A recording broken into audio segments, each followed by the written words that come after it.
I owe so much debt to Tom Nook. Hello, my name is Samantha, and I'm a youth librarian at the Kansas City Public Library. And you're watching Make to Tell.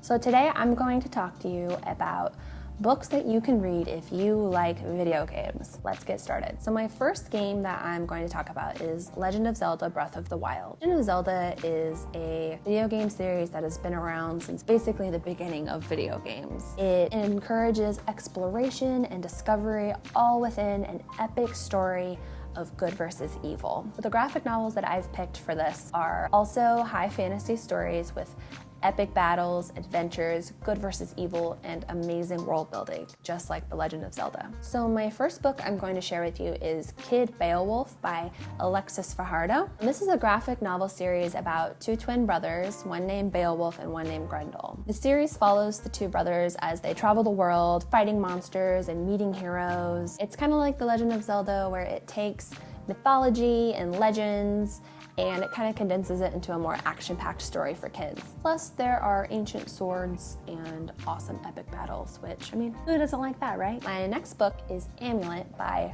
Kazu Kibuishi. This is a fantasy series about a brother and sister, Emily and Navin, who have to move to their great-great-grandfather's house after their dad dies in a car accident. Emily finds a strange-looking amulet in the library of their great-great-grandfather's house and puts it on, and strange things start to happen, like their mom gets kidnapped by a giant octopus in the basement. Emily and Navin have to go into a magical world of elves, robots, and action-adventure fighting, all to get their mother back. Much like Legend of Zelda, this story has magic and monster fighting and action-adventure, all of that fun stuff. My third book for Legend of Zelda read-alike is Cleopatra in Space by Mike Mayhack. So this one is a little more sci-fi than the other two, but there's something about the time travel, hero of time, good versus evil epic adventure part of the story that I think would really appeal to Legend of Zelda fans. So Cleopatra is zapped from her life in ancient Egypt on Earth thousands and thousands of years into the future, where she has to attend an elite Space Force academy, and she learns that she is the one who is going to save the galaxy from the evil tyrant Zeus Octavian. It has a prophecy in it, all that fun stuff. She also has to do all of this while attending Space High School and getting her homework done. So on to the next game. My next game I'm going to talk to you about is Animal Crossing.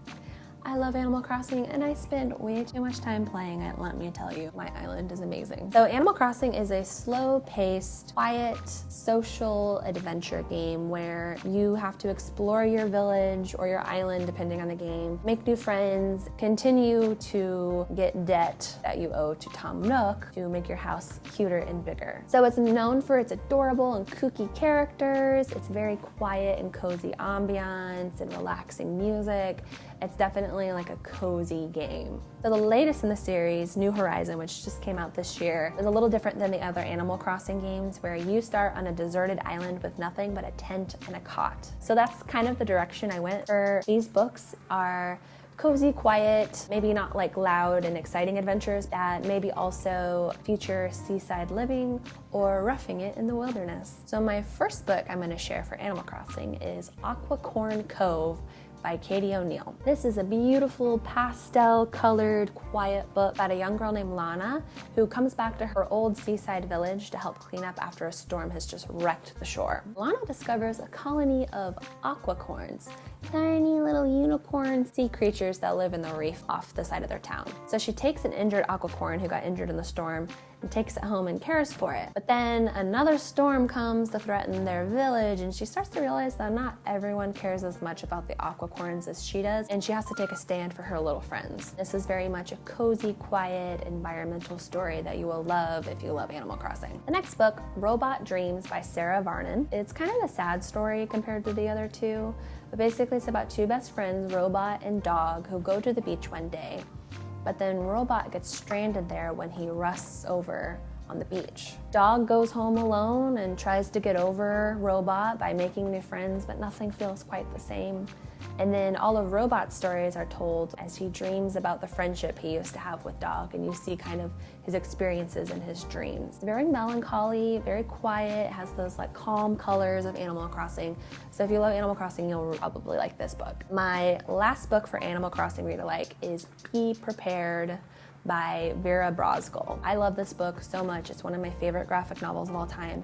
It's so funny. It's less on the cozy side of stories and more on the surviving the wilderness side. So if you're an Animal Crossing character who shook one too many trees and got attacked by a wasp, this book's for you. So the story is about Vera, who desperately wants to go to Russian summer camp, where she will finally meet other kids who have the same experiences that she has. Doesn't turn out quite the way she wants. I don't think she realizes how bug-infested the bathrooms are going to be, how sweaty and hot the hikes are, and honestly how mean the other campers end up being to her. She desperately wants to go home, but she is stuck there for a whole nother week and just has to make the most of it. This story is really, really funny, and it definitely will appeal to Animal Crossing lovers because of its like kind of kooky, hilarious antics, and the overall storyline is about personal growth and perseverance. Much like you need perseverance to pay Tom Nook back all those bells you borrowed. My last game I'm going to talk about is Fall Guys. So Fall Guys is a new and popular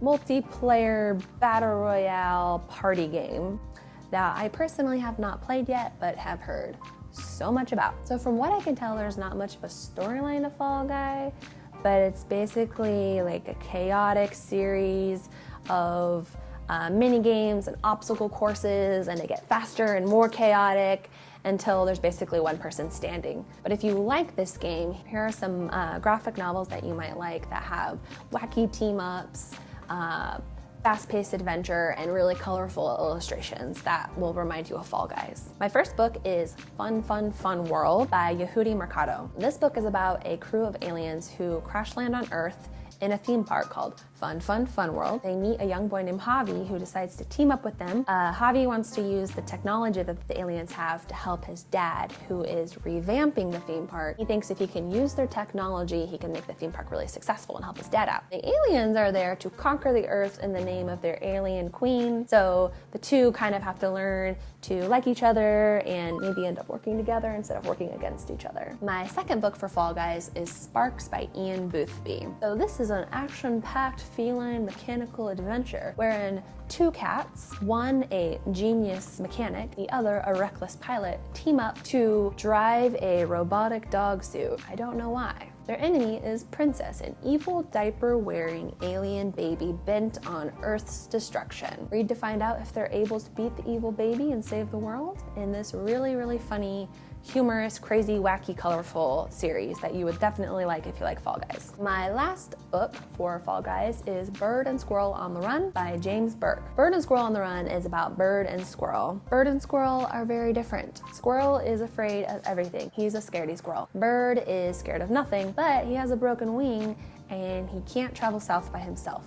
So he decides to team up with Squirrel to get south, but they have to avoid the big, angry, evil orange cat that is waiting for them around every turn and trying to eat them. The story is wacky, it's hilarious, bright, colorful. So if you like the kind of energy from Fall Guys, you will definitely like Bird and Squirrel. Well, thank you so much for watching, guys. I hope some of these books are ones that you'll be interested in reading. Remember, if you're new to this channel, subscribe so you can see all of our awesome videos that we're making. We upload a new video to YouTube every Wednesday at 1 p.m. Central Standard Time. I'm Samantha, this was Make Do Tell, and thank you so much for watching. Bye!